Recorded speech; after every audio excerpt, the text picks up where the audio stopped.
आने वाले एपिसोड में आप देखेंगे कि सालार ईमान को कहेगा कि आखिरकार आपने शादी का फैसला कर ही लिया। मुझे तो लगा था कि आप ये शादी नहीं करेंगी। जिस पर ईमान कहेगी कि ये जैन बहुत अच्छे इंसान है और शायद मैं उनके साथ बहुत गलत फैसला करती। पर फिर जब मैं उनसे मिली और उनसे बात की तो मुझे लगा कि जैन मेरा और मेरे बाबा का बहुत अच्छा ख्याल रख सकते हैं।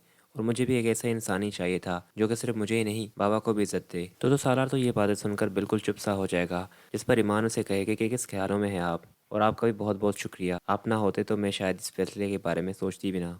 उसके बाद तो नेक्स्ट सीन में आप ये भी देखेंगे कि जैन भी ईमान की शॉप पर आएगा और आलम साहब की शॉप पर आएगा और वहाँ पर ईमान को देखेगा कि वो यहाँ पर खड़ी हुई है तो उससे बात करने लग जाएगा।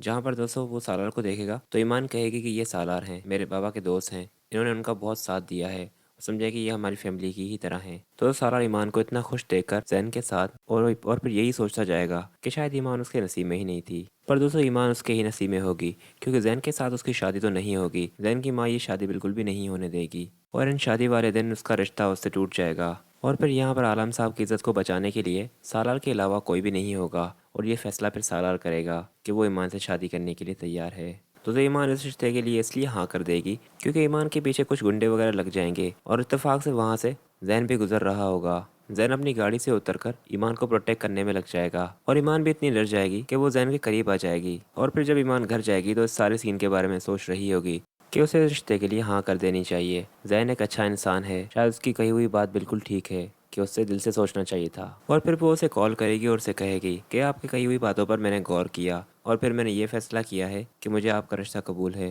दोस्तों जैन तो ये सुनकर इतना खुश हो जाएगा और फिर जाकर अपनी पप्पी को कहेगा कि ईमान ने इस रिश्ते के लिए हाँ कर दी है। और ये बात जब फिर जैन की माँ सुनेगी तो वो तो गुस्से से लाल पीली हो जाएगी। और फिर जैन के वहाँ से चले जाने के बाद बानो आपा से आकर कहेगी कि आखिरकार आप अपनी चाल में कामयाब हो ही गई, पर एक बात याद रखिएगा, ये शादी मैं तो नहीं होने दूंगी। जिस पर दोस्तों बानो आपा कहेगी कि मैंने कोई चाल नहीं चली, जैन को वो लड़की बहुत पसंद है और तुम क्यों अपनी बेटे की खुशियों के खिलाफ जा रही हो। तो शायद सा कहेगी कि ये मत भूले कि वो लड़की भी उसे आप ही ने दिखाई थी।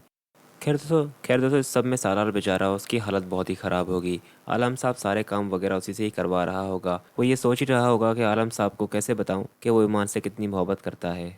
पर फिर उसे ईमान की खुशी याद आ जाएगी कि ईमान भी तो खुश है जैन के साथ। मज़ीद कंप्लीट एपिसोड के रिव्यूज़ और प्रोमोज़ के लिए हमारे चैनल को सब्सक्राइब करें।